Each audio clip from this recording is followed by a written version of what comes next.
Hi everyone, thanks for coming to my talk, Cohesion is Key. This talk is about how my game got too big for me to handle on my own as a solo artist, my reluctant transition into art direction, and everything I learned along the way. If you have any questions during the talk, I'll be in the chat to answer them to the best of my ability. My name is Wren. I'm the creative director on a game called Unpacking at Brisbane indie studio Witchbeam. We're a very small team, so I wear many hats. I do art direction, as you would expect from the title of this talk, but I also do game design, UX and UI, production, and biz dev. I've been working in games for about 9 years now, 3 of them on this project, which is a little terrifying to think about, honestly. And before this, I worked at Halfbrick Studios on Jetpack Joyride at Well Placed Cactus before they got acquired by Deloitte, and as a freelancer on all kinds of projects.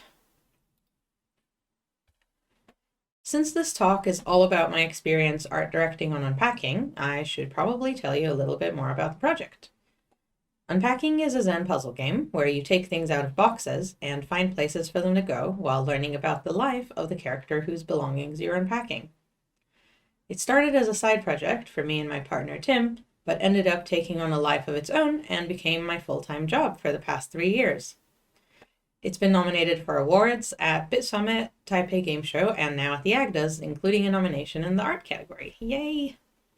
It's finally coming out soon, on November 2nd. And for anyone here who isn't familiar with the game, here's our latest trailer.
I hope you liked it. So our original prototype for the game was just one room, a kitchen with 70 items, and I did all the art for it, from the environment to every last item. It felt mine. It was my baby. I could point to anything and say, I did this. It was a good feeling. But the total scope we had planned for the game was just not feasible for a single artist. We decided to hire a contract artist. I had a lot of worries about this. You can see some of them here on this slide. Like, I wanted to do that task, and teaching someone takes so long, and I could just do it myself, and what if they do it wrong, and it won't just be my baby anymore? So, yeah, a lot of concerns. But then we hired our first artist, Angus, and after a little while, I got over myself. He became invaluable to the project. We hired 2 more artists in our final year, and on the way, we contracted an additional artist to do our key art and our in-game stickers. And I am just so glad we hired all of them. As art director, my roles on the project changed quite a bit. I was still making art, but I was doing a lot less of that. I can boil down my art direction responsibilities to 5 key components, which I'll take you through in this talk. I had to define the game's art style, create an art Bible for it, develop an art pipeline to keep everything on track, manage a huge number of art assets, and be a manager to our small team of artists. And sometimes actually make art. I am largely self-taught as an art director, so I don't really know how these compare to how other studios operate. But this is how I did things on Unpacking, and that seemed to work out okay. My first role as art director was deciding on and defining the art style for the game. I did most of this in the prototyping phase while still working alone, but I definitely see the choices I made at this time as art direction decisions. I had a few important considerations in mind for the art style of Unpacking. Whenever I start a project, the most important thing to me is that the art style serves the game design. While I of course wanted Unpacking to look good, the number one consideration was that it felt good to play. Unpacking is a grid-based game where the player arranges items around the screen. Isometric perspective works well for a grid-based game, and pixel art works great in isometric. Unpacking is also a story game with almost no words where the items tell the story. It was important to us that the player would identify items through how they looked and sounded rather than anything explicit like, say, a tooltip. This put an unusually heavy burden on the art to communicate important gameplay information. The level of detail allowed by the somewhat high-res pixel art style of the game let us give the player the amount of information we wanted without getting bogged down with unnecessary details. For example, the first item I ever made was a mug, and my goal was to make it as small as possible while still giving myself enough room to put a pattern or a logo on the mug to give it its own personality. As an added bonus, pixel art is also nostalgic for a lot of people, which plays nicely with our subject matter of following a character from childhood into adulthood.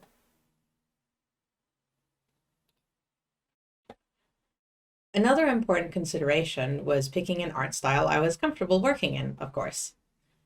My experience on Jetpack Joyride and a couple other projects meant pixel art was a medium I was already skilled in, especially higher res pixel art. So, for example, this drawing, this was done for Tim's birthday after we visited Japan. High-res pixel art.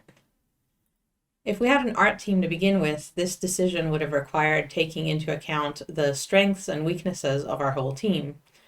Since at this point the art team was just me, though, I made the decision based on my skill set alone.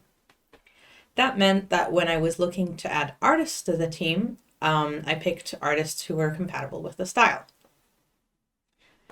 Picking a comfortable style and subject matter didn't mean I was not planning to challenge myself and learn new things, though.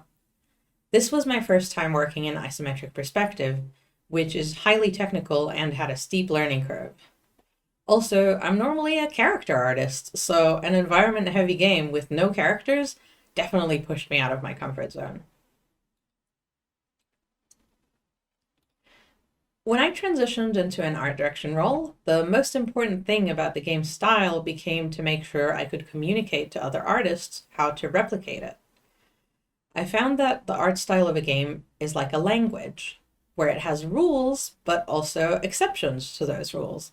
And I had to teach those exceptions too.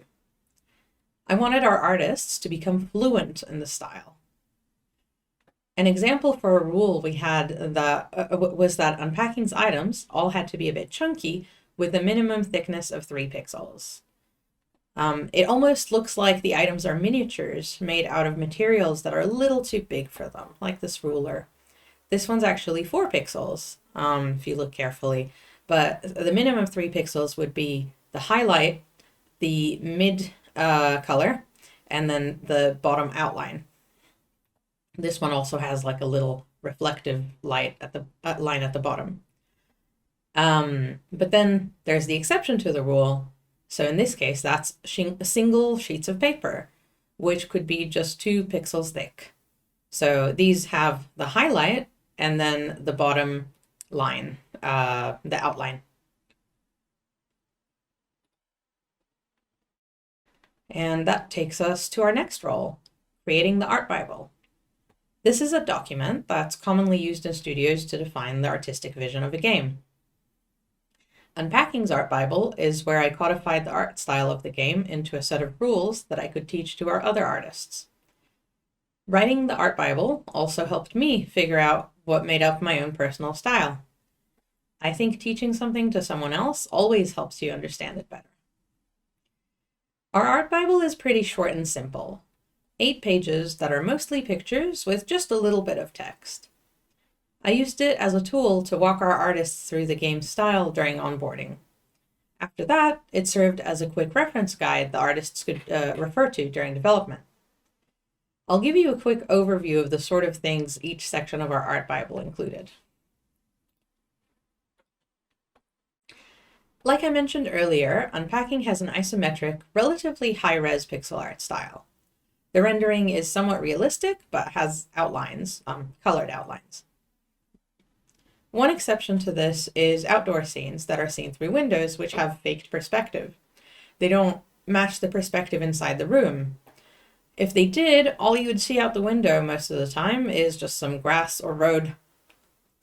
The other exception is in-game illustrations, which have no outlines. For example, book covers and framed drawings, like this one over here. This helps to communicate to the player that these are flat details on an object and not the contours of the object itself. It also helps with keeping small items like book covers and DVDs from looking too busy. The number one goal of the game's art was to make the items recognizable without requiring any explanation. Every stylistic choice I made had to serve that purpose. Level of detail. Visual art is an abstraction of the world around us, and each game is abstracted to a different level of detail. In Unpacking, 10 centimeters equal 17 pixels. Our smallest items have to be about 10 centimeters squared, so they can fit nicely in these 17 pixel isometric cubes. This minimum item size means no item is too small for the player to easily pick up, and items are big enough to contain useful information. Like I mentioned earlier, our minimum item thickness is 3 pixels. This helps keep items readable and consistent. Small text on items like books and DVDs is depicted as little bars because the actual text is not important, just the idea that there's text there. You can see on these books, like they all have little titles, but you've got to just kind of make up what that title is. We try to avoid any details that are smaller than 2 pixels. I find 1 pixel details often make things messy and harder to read. That said, there's always exceptions. So even in this little example here of the little London bus, it's got a few 1 pixel details because it's just such a small item, and we really wanted to include the little lights and the inside of the wheels. Color palette. Unpacking's color palette isn't precise. Unlike many pixel art games, we don't use a limited color palette. We do try to keep a consistent color range between levels though, as items from one level can show up in another level and still need to look good. Like Piggy here, it needs to stand out well on the kids' room bed, but also anywhere else in the kids' room, and also in any other room that it might appear in, like this dorm room here. We use 5 to 7 shades per material, including 2 to 3 for the outlines. So here's Piggy with his 5 shade color scheme. And the lighter the shade, the more yellow it's tinted, and the darker it is, the more blue or purple it's tinted. The different apartments in the game evoke nostalgia by using little real-life elements that people experience in specific stages of their life. I encouraged everyone on the team to pull inspiration for environments from their own personal experience. For example, this kitchenette here from the second level of the game is inspired by the kitchenette at the Unilodge studio apartment where I lived as a student. Yes, it was this small. And that's a fridge there. I had a little bar fridge. It wasn't very good. Milk kept going off. Anyway, environments and items alike in Unpacking always strive for authenticity. In cases where we weren't drawing from our own experiences, it was important to research the items and the settings that we were trying to depict. All of the apartments are located in various places in and around Brisbane. Some urban, some suburban, some new, some old, but all of the rooms are quite small, no matter how big or fancy the house is. This is in order to make organizing items an interesting challenge for the player, and also to ensure all rooms fit on one screen, at least horizontally, in most screen resolutions. The apartments also reflect what the main character is like at the time she lives there, along with any other character she may be living with at the time.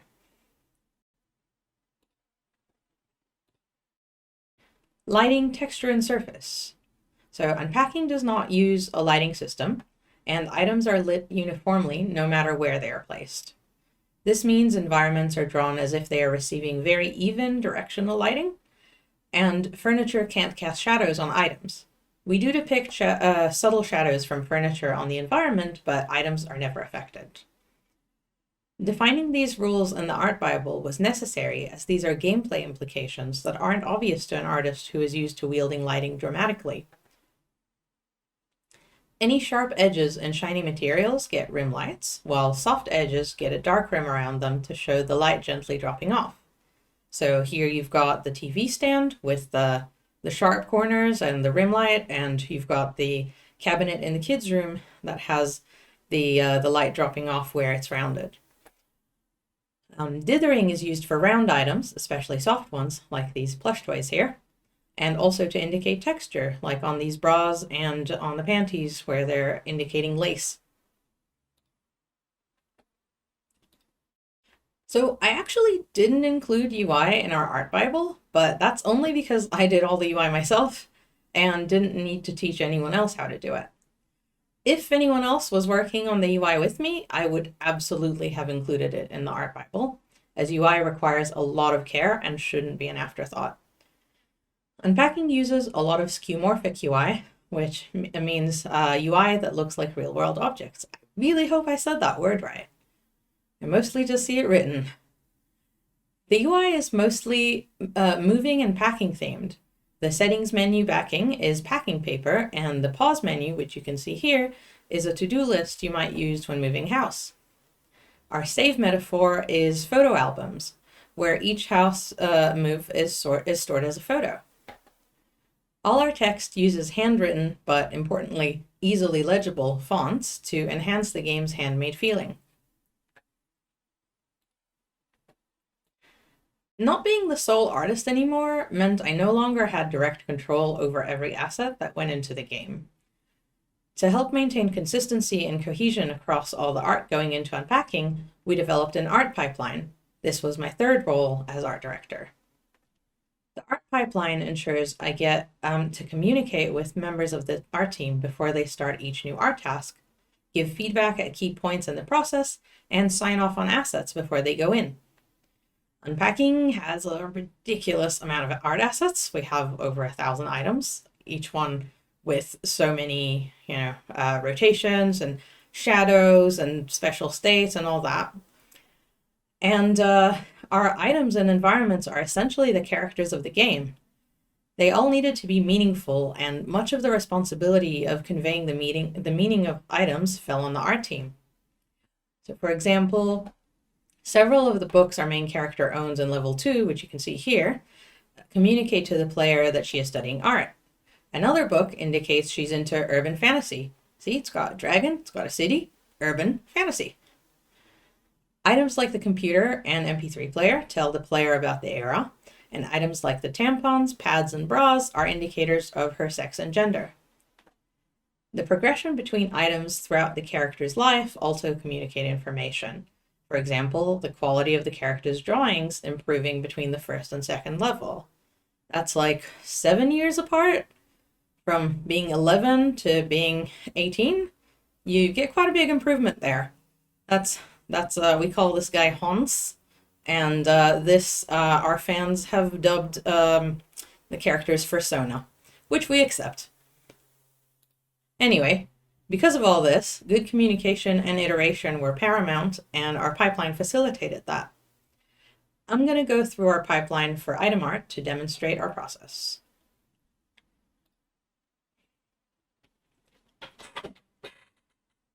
The pipeline starts with the level designer creating a spreadsheet like this. 1 sheet per room, 1 file per apartment. Okay, the level designer is me. I made these spreadsheets most of the time. I told you, I wear a lot of hats. In the earliest pass, items are just placeholder isometric cubes with names on them, so we can actually play the levels very early. In these spreadsheets, we define a lot of the details about these items, and many of them are relevant to the art team. The dimensions of an item are decided at this stage, as are the number of rotations an item can have, which affects the number of sprites the item will need. Some items also have special states, for example, a hook or bar hanging state for a towel, like this one here, or side-by-side stacking for books and DVDs, like you can see with this little booklet here, this notebook. This one has an unusually high number of rotations because it can be flipped around 4 ways and it can be placed on a shelf standing up. So that's even more sprites. Most items in the game belong to our main character, but there are several other characters she lives with at different points in the story. So another thing the spreadsheets specify is the owner of items, as the different characters have different tastes in the kind of items they own. For example, you can compare these 2 bundles of cutlery. They tell very different stories about who their owners might be. So next, I come up with visual descriptions for the items, collect references, and add them to the spreadsheet. Because unpacking is all about celebrating the little mundane details of everyday life, it was important to us to constantly reference real-world examples. We often looked up items on Google Images for reference, but that was always just a starting point. We weren't just replicating them in pixel art.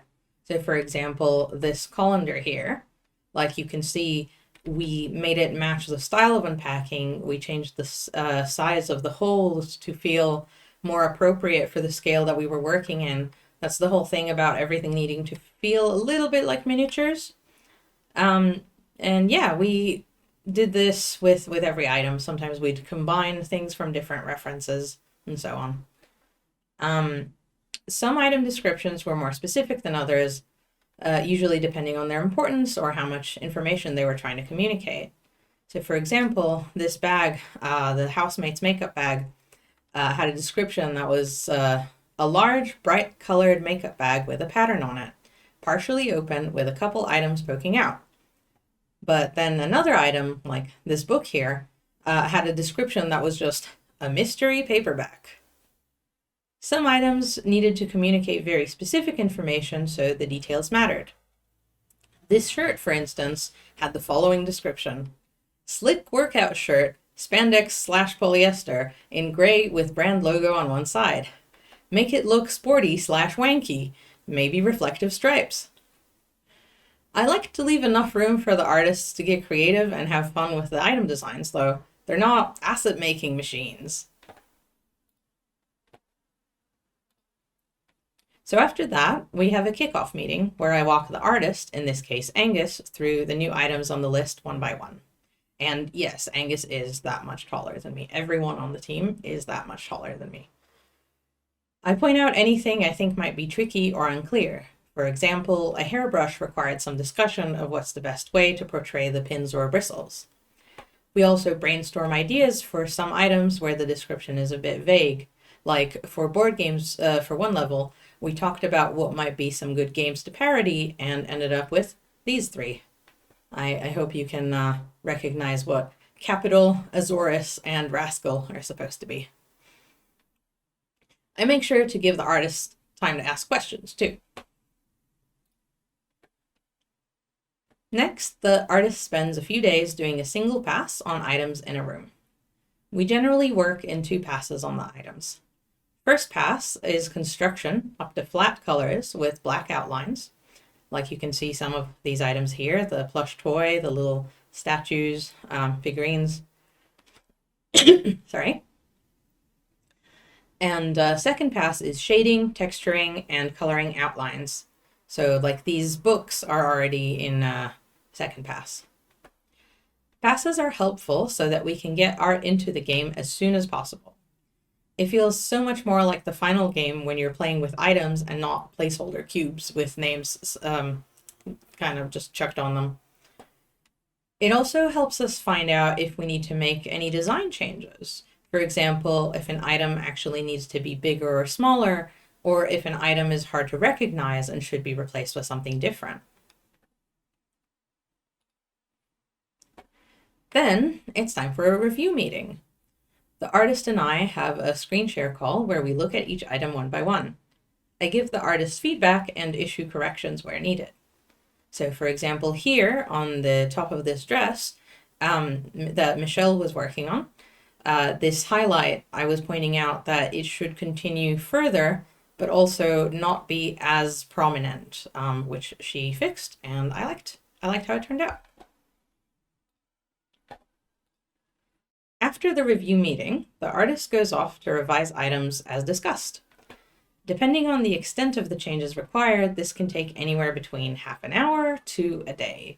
Sometimes the rooms have more items or less items. Sometimes the items are just right the first time. Sometimes a lot of changes are needed.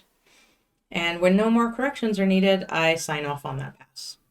Now this slide is actually a little bit of a different case. So this bunny, I actually worked on all these iterations, and it's an unusually high number of iterations. The earlier ones that you can see here, the flat ones, they're ones that Angus did, and then I did the final pass. So usually in the second pass, we stick pretty closely to the original design, but in this one, we really wanted to get this little guy right.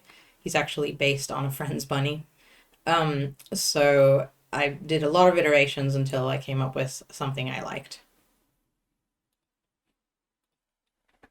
The next step is exporting the items from our art software, Aseprite, and into Unity. Our programmer Tim wrote a script for exporting all the layers out of our Aseprite files.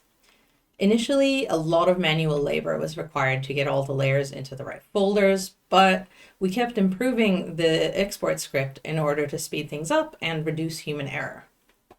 Now, all we need to do to export all the items and environment elements of a room is just to drag the room's Aseprite file onto a bat file. So that's exporting. Importing the art into Unity is another step, and it's a big process for first pass items. The art has to be aligned to the game's grid, like you can see with this big folder here. Assigned to the item prefabs, that's that other window here with all the tiny details. And given polygon colliders, like you can see on this pan here, which we make manually to ensure hitboxes are precise for gameplay purposes. Yes, I know Unity can do these automatically. The automatic ones are not very good. Thankfully, second pass doesn't need any of this setup. Any re-exports of item art overwrite existing assets and appear in the game with no extra work. I used to do this myself for everything in the beginning, but after a few months, I taught Angus to do this process. I highly recommend getting artists involved in the importing process, as it helps them understand how their art fits into the game.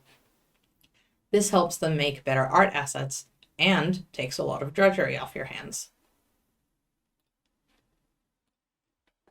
In Unpacking, managing the sheer number of assets across all the different levels was one of our biggest challenges, and we knew from the beginning that it would be.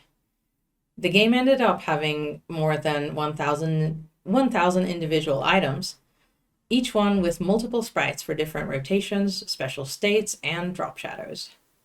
The backgrounds are complex too, as furniture has to be broken down into parts to allow items to be behind one part of a piece of furniture, but in front of another.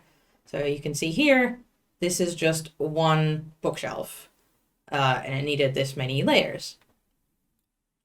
We realized early on that we would have to be careful and methodical in managing all these assets. These are the methods we ended up devising. We started with strict technical guidelines. Our technical guidelines document for Unpacking is twice the size of our art Bible. It was actually the very first art document I wrote. The rest came along much later when we hired more artists. As I said earlier, we exported items and background elements straight out of the art source files using a script. The script relies on layer names and correct layer grouping to sort assets into the right folders. For example, carrots in front of a layer name indicates environment elements, and underscores are layers that don't get exported. Other dev tools we've made also rely on correct naming, so it was vital that all our artists followed these rules. There are other things in our technical guidelines, but you'd be surprised just how much of it relates to correct naming of layers. So here we've got our kettle, kettle flipped, kettle reversed, and kettle reverse flipped, which I know is a silly name, but it's what we ended up with. And you can see that the top layer is kettle, and then inside kettle you've got kettle, kettle flipped, kettle reverse, and kettle reverse flipped, and all of these have underscores in front of them, so none of these folders export. But inside them, you have layers that don't have underscores in front of them. So kettle, kettle shadow, kettle flipped, and kettle reverse shadow, and so on. And those ones do export. It's really easy to mess them up, honestly, but if you don't, works great. I mentioned our spreadsheets earlier. They're one of our most important tools. They help us keep track of what items exist in which levels, where they first show up, and what their many attributes are. They also help us communicate information about items between members of the art team. It's how I pass on information to the team about what items should look like, and it's where the artists mark what stage the item is currently in by ticking off each pass they finished. So you can see here we've got first pass, second pass. For environments, we've got more passes because they're a little more complex. But for items, this is enough. And you can see my descriptions for each item. And sometimes I put references. Sometimes things are obvious and don't need references, or just require, don't require too much precision. So I'm fine with the artist just kind of figuring things out on their own. Early in development, we used to run into bottlenecks as we were still coming up with the list of items and grayboxing the environments. I struggled to keep ahead of Angus, who was getting through his tasks at an impressive pace. I was working across design and level design and UI and business stuff and just whatever else, and it was really hard to keep up with a full-time artist. We mostly managed to get ahead of this problem by giving Angus additional art responsibilities. We had him working not only on items, but also second and third pass environment art, taught him to import art assets into Unity, and got him to do a big illustration for our title screen. At one point, we did have to reduce his hours for a few weeks, though. On future projects, I'd like to ensure there is already a backlog of art tasks ready before hiring any additional artists. Our in-house tools and scripts helped us automate a lot of the exporting process. This allowed us to do things much faster and reduce the potential for mistakes. Besides the exporting scripts, we had tools for setting up our items in Unity. These tools automatically grab the rotated sprites and shadows for an item based on a single sprite, another place where the naming convention was important. They also preview the item in all its different states, so it's easy to confirm all the art was implemented correctly. For the majority of the project, we had only one programmer, so it's not like we had a dedicated person just for dev tools. But having good tools to work with saves so much time for the whole team in the long run. It's worth investing precious programmer time into. So these are some of our tools. This is the item create tool. You can see this is Peter Pan. You can see it's 2 wide by 3 long and 1 high. And then it's got these different rotations here. And also the ability to stand up and stack with other books. And then here is our tool for bringing information from our spreadsheet into Unity and vice versa. Sometimes, so we needed them to match, and sometimes they didn't. So this helped us make sure everything was kept on track. The most important thing to remember as a games artist is that you're making a game. Everything you do should be in the service of making the game better, not just better looking. Playing the game frequently is the best way to make sure the art is both implemented correctly and working well for the game. Playtests are how we discovered that some items were turning counterclockwise when rotated by the player instead of clockwise because of the direction their original sprite was drawn facing, and more minor issues like a tissue box being too small and skinny. I think it's important that the whole art team checks their art was imported correctly into the game, and that everyone playtests the game every once in a while. It helps artists understand the purpose of their work, which allows them to do their job better. Besides managing assets, as an art director, I also had to manage people. I'm still pretty new to managing people, but here's what I've learned about that. Let's start with hiring. In our case, we wanted to hire local talent to help support our local industry. Brisbane's industry is pretty small right now, and we want to help. We want to grow it. We usually found artists to hire by reaching out through our network of games industry and artist contacts. We gave most of our hires art tests first to check their suitability for the project. I think art tests should only be given when you're pretty darn sure you want to hire the person already to avoid wasting anyone's time. I also think art tests should be short and should be paid for. Our artists, we ended up only giving art tests to the people we actually hired, which I'm very happy with. In our case, I was checking for style matching, attention to detail, and speed, though that last one was less important to me. I didn't want to compromise on quality no matter what. The test also allowed me to see how good the artists were at taking feedback and iterating based on it. This here is the art test we gave to Michelle when we hired her. Before we hired her. We were looking for someone to do second pass art.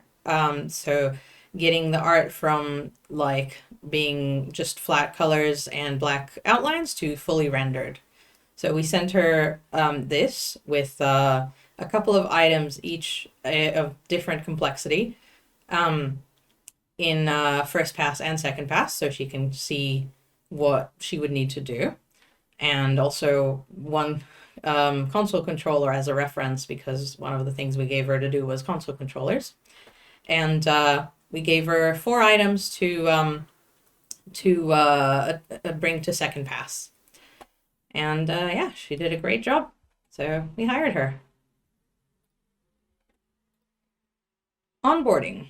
Onboarding is where the Art Bible came in handy. I went through the Art Bible section by section with the artist on a call. I tried not to overwhelm them with information right away and teach only what was relevant for the next task. I anticipated there would be a bit of a learning curve for each new artist, so in the beginning, I didn't leave them on their own with no feedback for too long. I'd always try to help them feel comfortable enough to ask questions too. Onboarding is an investment in the future. For the first few weeks of an artist joining the team, I had learned to expect that I'd have a lot less time for my own tasks. After that onboarding period, though, the artist could work more autonomously and often make assets that would need few corrections. Artist management is a balancing act. I had to ensure artists were working on things that were highest priority for the project, meeting deadlines, ensuring no one else is blocked, working on big-ticket items over minor features, but at the same time, it was important our artists were happy and fulfilled. At one point, Angus had to work on the game's giant title screen illustration for a couple weeks straight, and he was getting pretty sick of it. I think before he finished it, we gave him some other tasks to switch to as a break from that big one. Variety is important. It was helpful to give our artists options in what tasks they could do whenever possible. Even though I had a very particular vision for the game, I always tried to ensure our artists still had room to be creative within the boundaries of that vision. Some of my favorite little touches in the game were ideas by the team. For example, the procedure board game here, the name and all, that was Angus.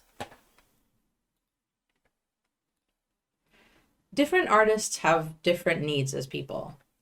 They will have stronger skills in one area and struggle more with another. They will also have different communication styles. For example, our artist Joe was super skilled at pixel art, but hadn't worked under another artist before. Our other artist, Michelle, had worked on a team at a games company full-time for many years and was a great illustrator, but was newer to pixel art. I couldn't expect the same things from each of them and had to tailor my approach. I tried to pay attention to what each artist excelled at and wanted to do more of, and let them do that wherever possible. Michelle, with her illustration background, ended up being great at drawing our book and DVD covers, so we gave her more tasks like that. Let's go back to that list of worries I had before I transitioned into directing my little art team. How did they hold up? I wanted to do that task. Honestly, there are enough tasks to go around. I have so much to do. Teaching someone new takes so long. It does, but you can speed things up with good teaching aids like a good art Bible, and after a few weeks, the effort is already worth it. I could just do it myself faster. Actually, by now Angus is a lot faster at making items than me. What if they do it wrong? Well, that's where the review process comes in. We do some revisions and get there in the end. This won't just be my baby anymore. Well, that's good, actually. That was too much responsibility for one person to shoulder. Working in a team is healthier. So, yes, when you transition from solo artist to art director, you will make less art. You will spend more time managing people, writing art Bibles, building pipelines, giving feedback, but it's so worth it. When we first entered production, I knew more artists were needed if we ever wanted to finish this project. At the time, I just thought of it as multiplying my own output. But different artists bring different things to the project. Different skills, different ideas, unexpected directions. Even if I had the time and patience to make Unpacking's art all on my own, now I wouldn't want to. Angus, Michelle, Stacy, and Joe all put something of themselves into this game, and Unpacking is better for it. Thank you. I hope you enjoyed the talk. You can find me at Renegade on Twitter, and you can find Unpacking at Unpacking a Life on Twitter or unpackinggame.com. Or just search for Unpacking Game, there's not a lot of those. If you have any more questions for me, feel free to get in touch via Twitter or email. My email is renegade@gmail.com. I think we have some extra time, so I'll hang around in the chat for a few more minutes to answer questions here. Enjoy the rest of GCAP!